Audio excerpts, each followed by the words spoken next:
Hi, everybody. So, welcome to my channel, In the Heart of History. So, today we're talking about Black Vaudeville. So, the title of this video right here is called Making a Way to Entertain Black Vaudeville.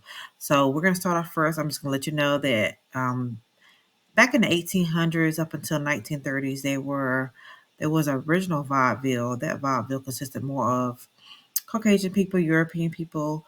So at that time, a lot of African Americans were not allowed to go in and audition or entertain. So basically, a group of them, one by one, they started creating their own circuits and doing their own things and having their own traveling shows. So they evolved into Black Vaudeville. So I'm going to talk more about that as the video goes along. So stay tuned to learn more about Black Vaudeville. So picture this: singing, dancing, performing, making music, and so much. You having so much rhythm. You add a dash of doing what it takes to make sure your sound is heard, and bam, you have Black Vaudeville. So Black Vaudeville had all these elements and so much more. So from the 1880s until the early 1930s, Black vaudeville influenced other African Americans, white American society, Europe society, basically, and a lot of other different societies. Black vaudeville performers brought in new experiences that showcased the talent of their era. So they basically showed all these experiences, and a lot of those cultures kind of like took little bits and pieces of the African American culture and kind of made it their own as well. But they wouldn't have had the opportunity to do so if you wouldn't have Black Vaudeville and you wouldn't have these entertainers basically touring and showing their talents and just contributing so much to society at the time. So a lot of the black, pretty much all of the black performers in Black Vaudeville were in the middle of Jim Crow. So it was a Jim Crow era at the time, and rather than them being a maid or a farmer, they chose to do Black Vaudeville and have the gig with Black Vaudeville. So they were able to showcase their talents and just like help others, entertain others. So this was to them way better, and I agree, way better than being a maid or a farmer. Not knocking the maids or the farmers, but if you have that skill set, why not show it? Why not showcase it to the world? Why not let others know, hey, I can do this. I have this talent. So also, due to the live entertainment industry growing, booking agencies popped out from everywhere. So one of the prominent booking agencies was Theaters Owners Booking Association, also known as T.O.B.A., known at the time as Tough on Black Actors. So this was basically an agency that linked up with the performer and helped them get gigs. So for those black performers that chose not to go with the booking agencies such as T.O.B.A., they stayed in the chitlin circus. So the chitlin circus was known as touring groups that would often be forced to perform in venues such as school auditoriums because theaters were not always available to them due to segregation. Also, they would also travel directly to black neighborhoods to bring them entertainment, and the content of the touring shows were melodramatic and facial, designed to be enjoyed in the moment. So basically, they were putting on these shows, and they were more in the moment type shows. They were that drew in the audience and just kind of let them feel what was going on, feel that emotion, feel that the things that were going on in the show, so they can kind of be drew in closer to what the entertainers were actually doing. So African Americans were not accepted into white circuits known as vaudeville. So this is the other vaudeville. So um, basically, back because black entertainers were not accepted in the regular vaudeville, this is how Black Vaudeville became. And Black Vaudeville is also known as sometimes as the chitlin circuit. So a lot of that evolved. So versus just taking, hey, you can't audition for this show because you're not the right color, and we got this segregation going on, this Jim Crow era going on.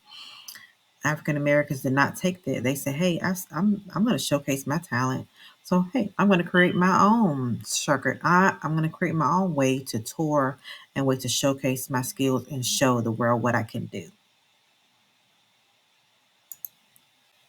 So a few of the bad things that occurred because so many of these performers were joining these associations, also known as one of us the T.O.B.A, was that they were dealt with basically unfair treatment. So some of the unfair treatment for black performers resulted in the creation of chitlin circuits.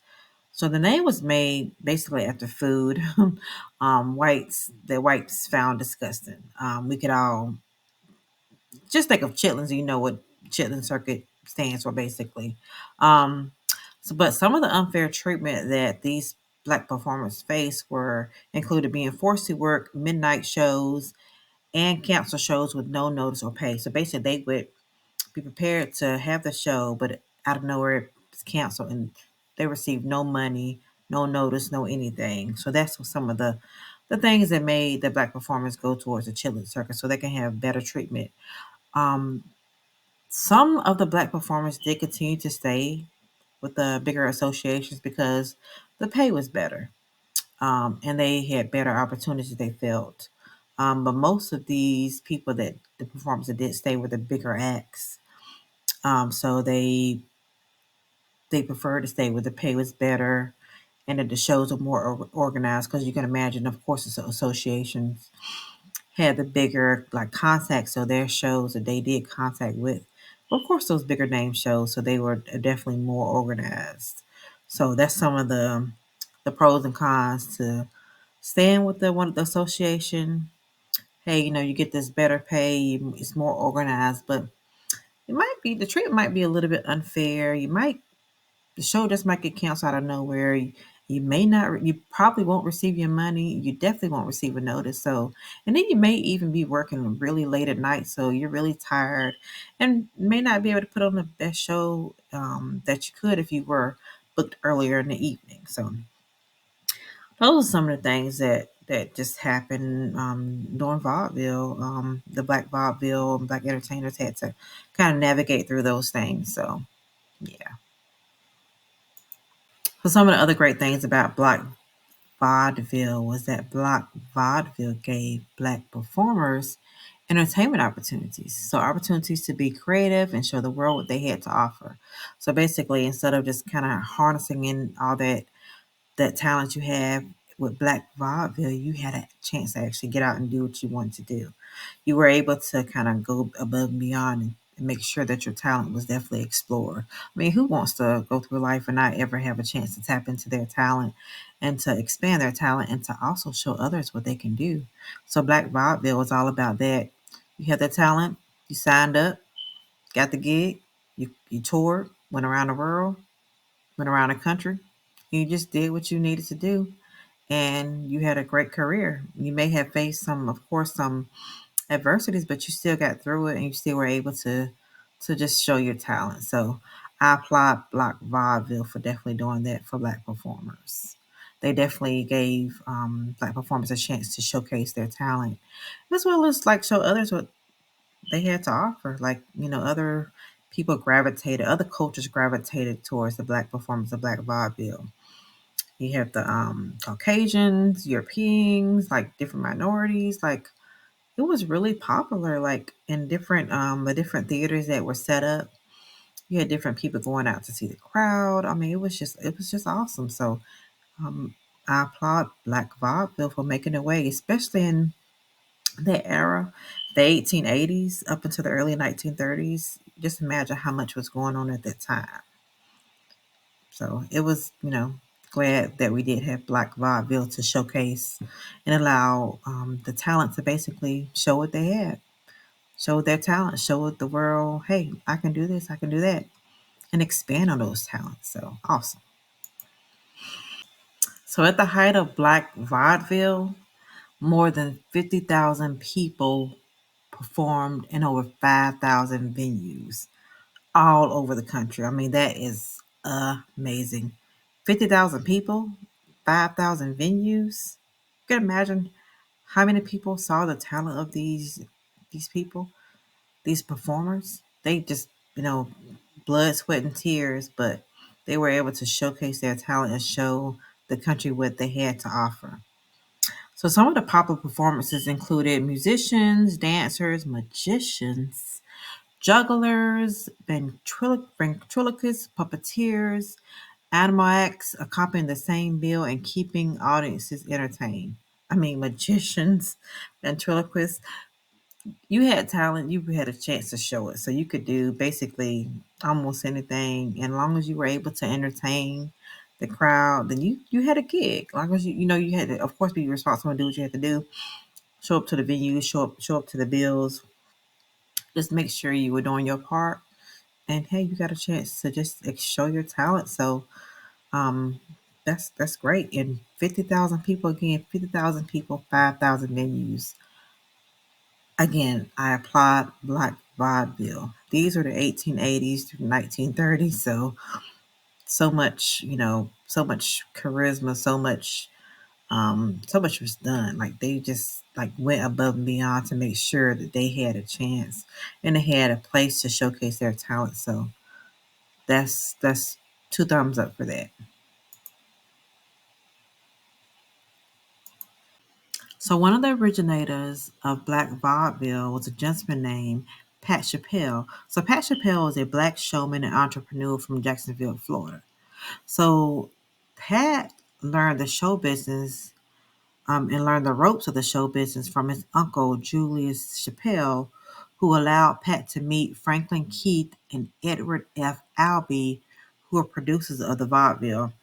So remember, there was another vaudeville going on that was performing long before the Black vaudeville got started, but that regular vaudeville would not allow African Americans to audition nor perform for their circuit. So it looks like Pat was introduced by his uncle to those producers of the regular vaudeville, and he was able to get in there and learn the show business because actually he worked for both of those producers, and he was a piano player for both of those producers. So he not only got a chance to go in there and see, but he got a chance to perform and see how the shows work. So in performance, so looks like we did have a few black performers that were able to get into the regular vaudeville, but not so much that we were able to give black performers an equal chance or equal footing as say other performers, say Caucasian performers or whoever's in that regular vaudeville. We had like a little dose of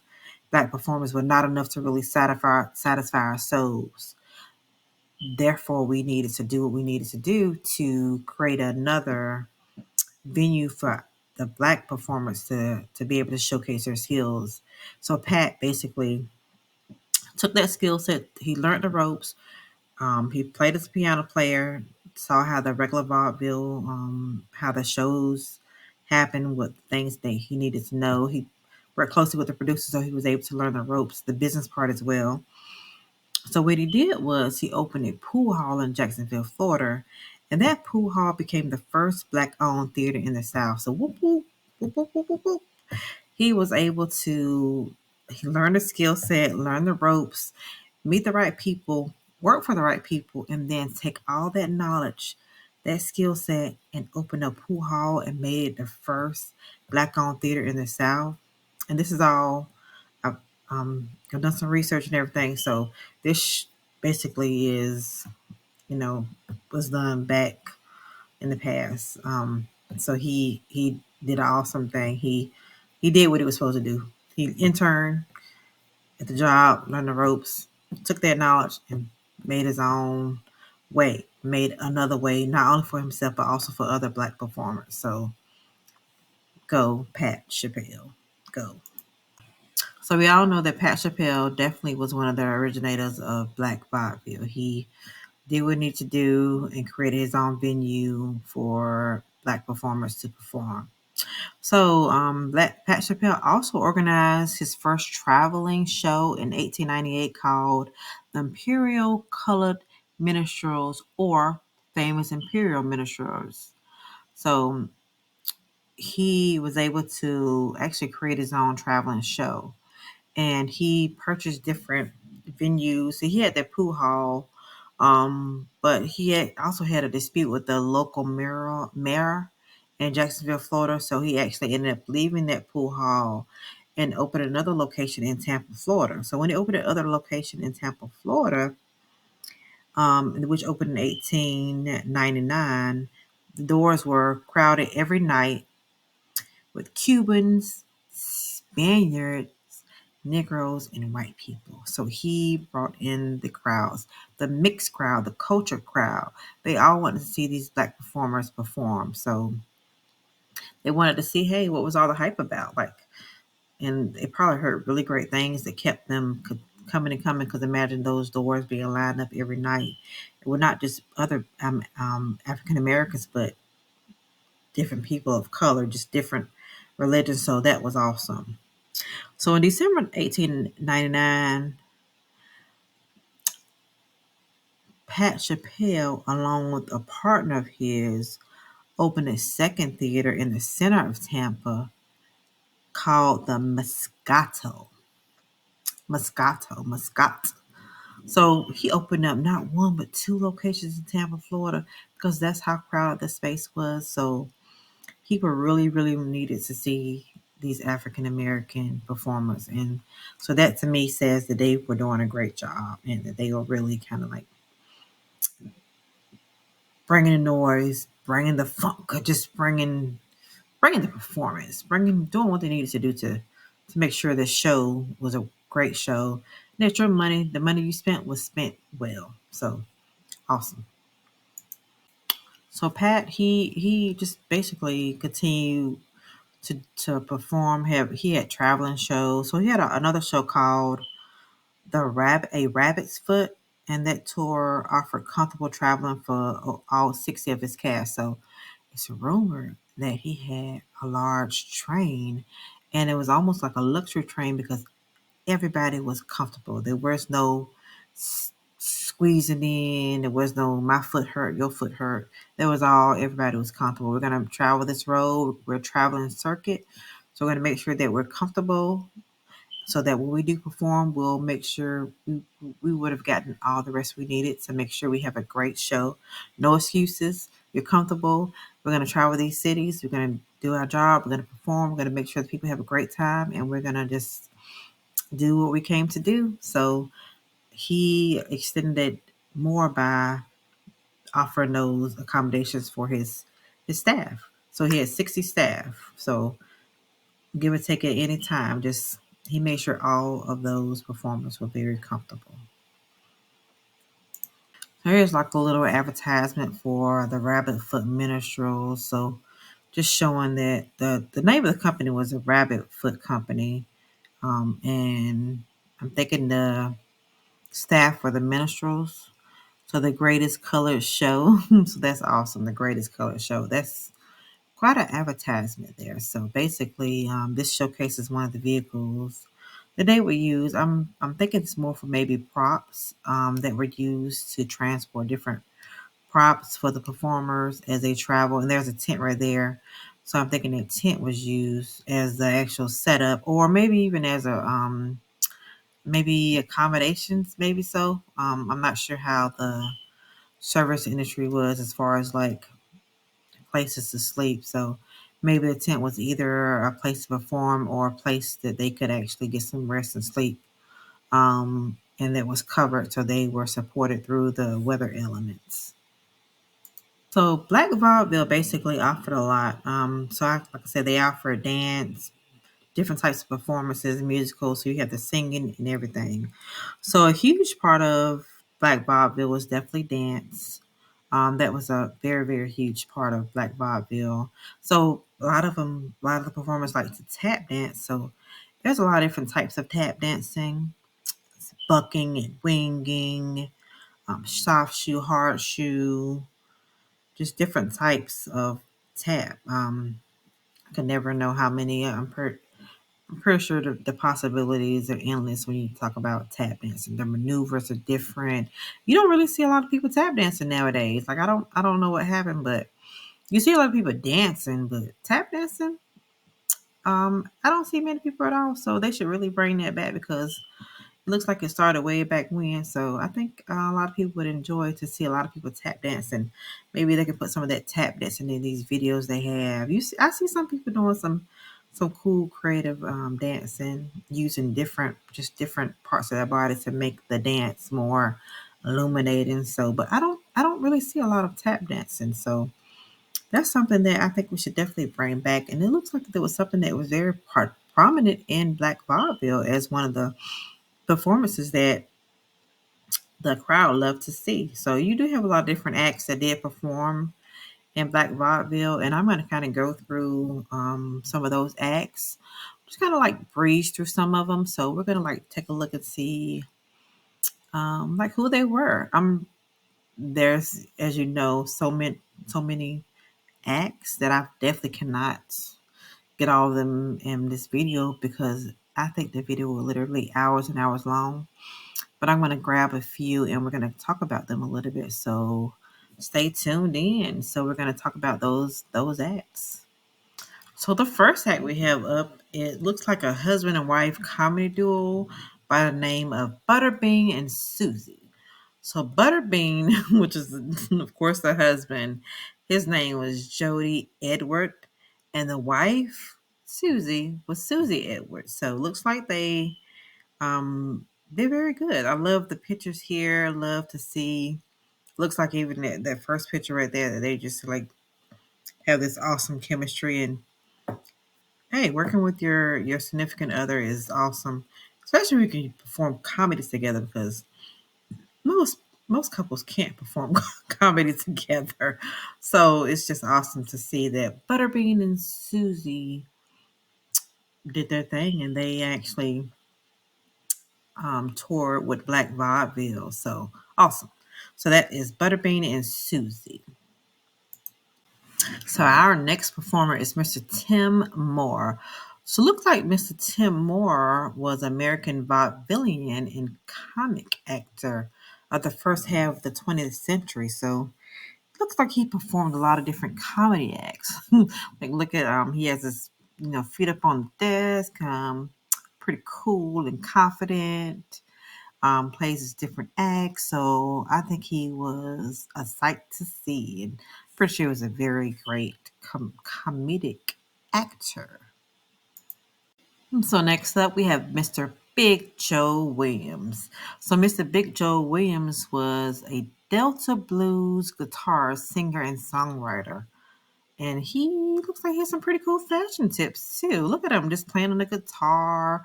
Like most of these pictures are of him playing the guitar. So I feel like he was a great musician. I want to learn more about him. So he looks like he was a cool individual.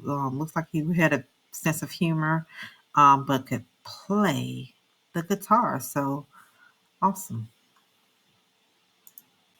All right, so next up is Louis Thomas Jordan. So Louis Thomas Jordan was an American saxophonist, multi-instrument songwriter, band leader who was popular from the late 1930s to the early 1950s. So he looks like he played the saxophone very well. I'm seeing so many of these pictures with the saxophone. I'm seeing him looking happy. Looks to him that he enjoys what he does or what he did. So go ahead on Mr. Louis Thomas Jordan, one of the cool Black Vaudeville performers. Alrighty, so we have Mr. Brownie McGee.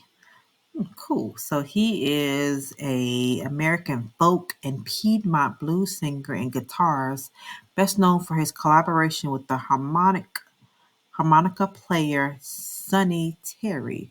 So looks like Mr. Brownie was very talented. So you have lots of guitars right here.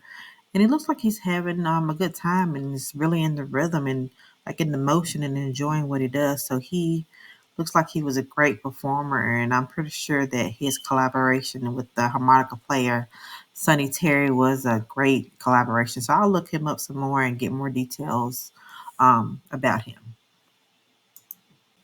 All right, so next up is Mr. Rufus Thomas. So Rufus Thomas was an American rhythm and blues, funk, soul, and blues singer, songwriter, dancer, DJ, and comic entertainer from Memphis, Tennessee. Oh my gosh, so many talents. And just look at these pictures here. He looks like he is having a ball. Like, looks like he's really into his work and really enjoying what he does. So he was awesome. So he had so many different talents. And from Memphis, Tennessee, Memphis, Tennessee has so many different creative people that came out of Memphis, Tennessee. So, but he looks like he's really, really cool. Like, look, he's just like his expressions. He looks like he really, really enjoyed what he did. So, kudos to you, Mr. Rufus Thomas. Awesome. All right, so this Black Vaudeville character, his name was Sherman H. Dudley.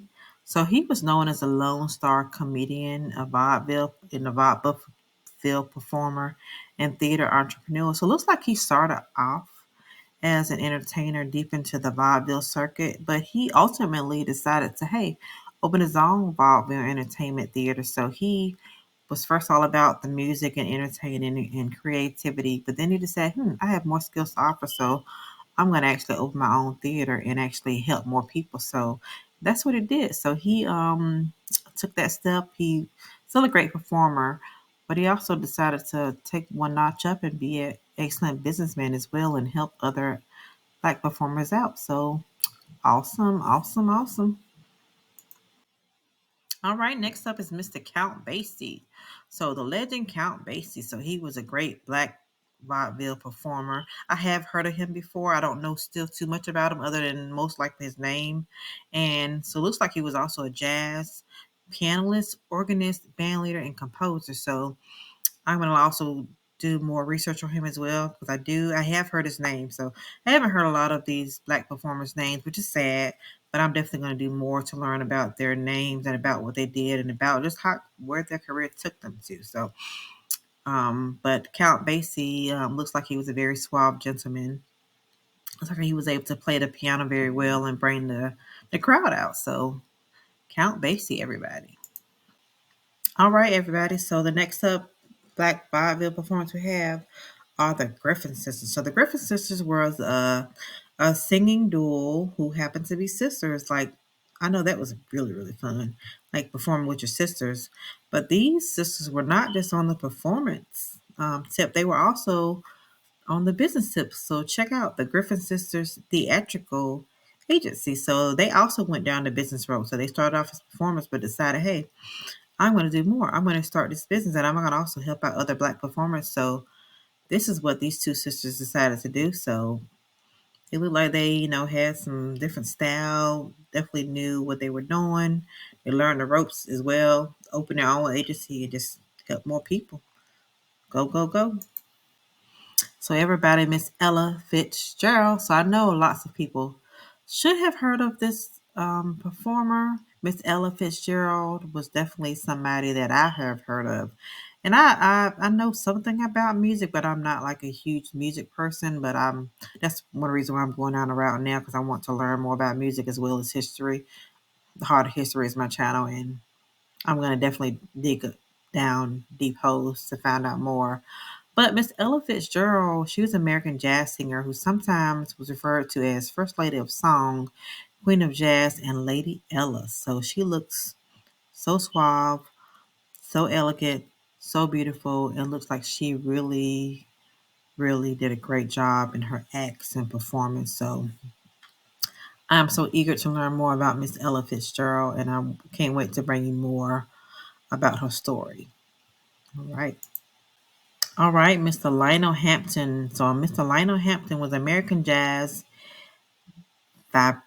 violinist, pianist, percussionist, and band leader. Forgive me if I do not know that first one because I have never actually heard of that. But I'm gonna I'm gonna learn more about Mr. Lionel Hampton to see what his story is all about. It might be that little musical looking thing up there that I don't really know what that is, but I haven't seen one of those. That's pretty awesome, but he looks like he really enjoyed it too. So gonna learn more about him as well. He's like a pretty cool guy, and he looked like he was really enjoying what he did. So Mr. Lionel Hampton, everybody. Here's another one I know you have to have heard of, Mr. Cab Calloway. So Cab Calloway was American jazz singer and band leader. So it looks like he could dance, he could play the music instruments. He just looked like he was such a handsome fellow. So I'm going to learn more about him as well and bring his story to light. But he is also one of the Black Vaudeville performers. So yeah, Mr. Cab Calloway. Here's another legend, Mr. Duke Ellington. So, Mr. Duke Ellington was an American pianist and composer, and I have definitely heard of him as well. He's definitely handsome, plays the piano, and just was such a great performer. Um, I know he did very well on the Black Vaudeville circuit. So, go ahead, Mr. Duke Ellington. All right, everybody. It's Mr. Burt Williams, entertainer, actor, and comedian, and awesome performer of the blackface. So that's where you see these photos right here. It's showcasing him and his talent. This is one of his acts. He performed blackface. So and he looks like he was really into it. Look at the pictures compared to what he looked like normally to what he looked like when he had blackface on. So it looks like he was singing. So I'm gonna definitely get more information on him as well. So, but it looks like he did an awesome job and was a great performer. All right, Mrs. Sid Hamphill. So Mrs. Sid Hamphill was an American blues multi-instrument and band leader who played in his own string band, mainly in Mississippi. And he looks like he was from Mississippi too, or maybe the country. It looks like he was really in his element and really loved to do what he did. So I am looking forward to learn about him more about him. But yeah, he looks like he was doing his thing, and you also see these plaques here. So he has a historic monument, and it's most likely, I'm pretty sure it's in Mississippi. I'm looking forward to sometime in the near future taking a trip to Mississippi and kind of going on that pilgrimage to learn more about historical places. So I will definitely keep his name in mind to make him one of my stops when I do go to Mississippi and do my tour. That's a video coming to you in the future. I'm not sure how far in the future, but it's going to be in the future. But I can't wait to learn more about him. I'll try to get some more information on him before the end to kind of dig deeper into his story. But he was another great black vaudeville performer. All right, we have Mr. Willie Nix. So Willie Nix was an American Chicago blues singer and drummer active in Mississippi. I'm sorry, active in Memphis, Tennessee in the 1940s and 1950s. So he looked like he was pretty cool too. Look at him playing the guitar. Look, he's very suave. Looked like he was pretty quiet. So he was definitely in and maybe it might be the Chicago style too, because a lot of these performers you should see, a lot of them are from the South. So it's awesome to see somebody from Chicago. They have a different style, but equally important style with very different style. So I'm gonna learn more about him as well. So Mr. Willie Nix, gonna be learning more about you and bringing your story to public. So all right, all right. So we have Mr. Dwight Gatemouth Moore, Mr. Dwight Gatemouth Moore. So Mr. Gatemouth um, was American blues and gospel singer, songwriter, radio disc jockey, community leader, pastor, later known as Reverend Gatemouth Moore. Woo, awesome. He had a fulfilling career. He did so much, like Black Vaudeville, Step One, and then on to other careers. So he didn't necessarily take the business route. He took the performer route and expanded on that and kind of made bigger movements. And then later he took the religious um, route. So that's awesome as well. So he looks like he was about his business, and he also has a monument. So I'll find out where that is, and I'll bring you more information about him as well. So kind of dig deeper into his story and learn how he went from a performer in Black Vaudeville and taking all these steps to radio disc jockey, community leader, and finally reverend. So I'll be bringing more of his story to light as well. So Maxwell Street Jimmy, ooh, that is a cool name. So Maxwell Street Jimmy was American electric blues singer, guitarist, and songwriter. So many great talents. So many great talents. He looked like he could play the guitar very well. And he was a singer and a songwriter too. And I mean, look at him. He kind of, you see the evolution of him here. You see like some of the older pictures and the younger pictures, but he clearly loved to play the guitar. So we're gonna learn more about him as well. But go ahead on, Mr. Maxwell Street Jimmy. I love, love, love your name. All right, here we go, Mr. Bogus Ben Covington. So Bogus Ben Covington was an American country blues singer, harpist, Madonna banjo player, originally a resident of Louisiana. Covington was active in Mississippi and recorded in the late 1920s and 1930s. Phew. So he did a whole lot. That's some very interesting instruments. I think that one of the middle picture, or not the middle picture, but the upper picture is like maybe that's that mandolin banjo player. So he did a look at these are like his records too. So he had the Bodo de Bam Bam. Ooh, I have to hear that. Bodo de Bam Bam and another record as well. So yeah, he was definitely a great performer. Had so many different talents that anytime you can play a lot of different instruments, to me, it's just you have a lot of patience and you're really cool because just learning how to play one is like a lot. But I've heard of some musicians learning how to play so many different instruments. So kudos to them. So I know you have to have heard of Bill Bojangles Robinson. So this next performer right here. So Bill Bojangles Robinson was American tap dancer, actress, and singer, the best known and the most highly played African American entertainer in the United States during the first half of the 20th century. Woo, woo. Go ahead on Bill Bojangles Robinson. So he was all about his talent and it was all about making sure that he was paid in regards to his talent, what he was worth. So it looks like he was also one of those actors that kind of like transcended on the regular vaudeville as well as the black vaudeville because he was also, as you can see in some different pictures, he was also a part of the regular vaudeville. So he's very well known. So he's one of those bigger acts that was probably a part of the T.O.B.A, that booking association. But I'll find out more about him and we'll bring his story more to light as well. But go ahead on, Mr. Bill Bojangles Robinson. You're all about your money, you're all about your talent. So, like I said, kudos to you as well.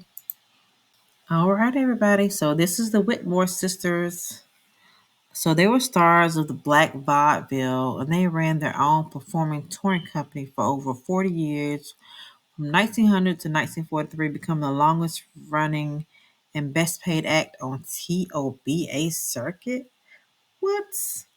And their names was Mabel, also known as May, Essie, Alberta, also known as Bert, and Alice. So the girls, they're very fair skinned, so kind of threw me for a loop at once, but I can definitely tell that they do have some African American. I'm not sure how much, but they definitely have a good portion of African American in them. I believe, if I'm not mistaken, that their father was a product of